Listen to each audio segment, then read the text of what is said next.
Ces dernières années, le web a vu apparaître de nouveaux outils qui connaissent encore aujourd'hui un succès grandissant. Ce sont les systèmes de gestion de contenu, ou CMS.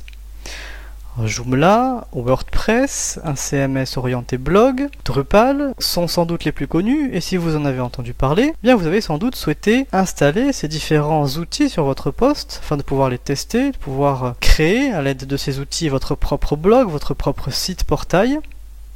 Alors le souci évidemment, c'est que quand on télécharge un CMS, on se retrouve, par exemple avec Joomla, la dernière version, avec un ensemble de fichiers, de dossiers, dont la majorité sont constitués de fichiers en PHP. Et évidemment, si on double-clique sur un de ces fichiers, par exemple l'index, on a sans doute l'impression qu'un site va s'ouvrir dans notre navigateur, mais ce n'est pas le cas.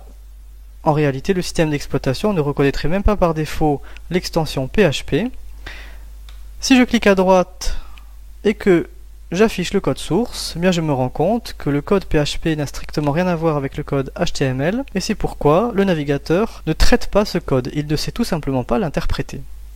Alors comment faire pour utiliser ce genre d'outil?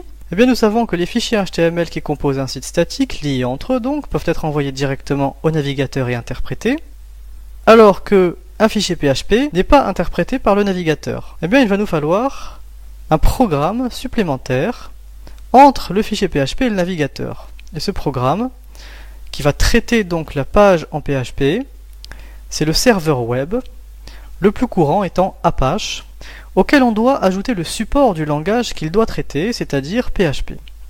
Alors en plus de ça, la majorité des CMS font régulièrement appel à une base de données MySQL.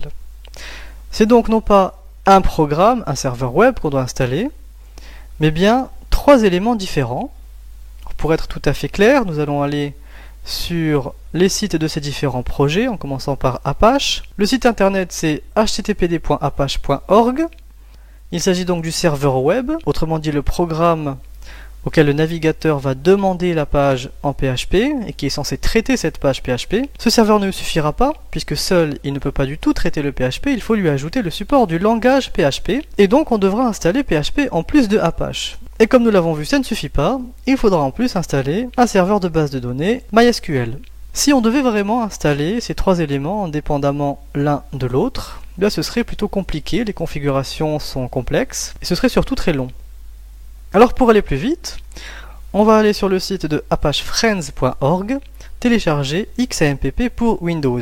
XAMPP c'est un programme qui inclut les 3 éléments que nous avons vus et plus encore. Ici nous avons la dernière version 1.7.3 qui inclut donc le serveur Apache, le serveur MySQL et PHP 5. On a donc tout ce dont on a besoin. En plus, PHPMyAdmin permet, grâce à un script PHP, de gérer les bases de données MySQL dans le navigateur. Perl est un langage de script, FileZilla FTP Server et Mercury Mail Transport System sont 2 serveurs supplémentaires dont on n'aura pas du tout besoin pour utiliser nos CMS localement.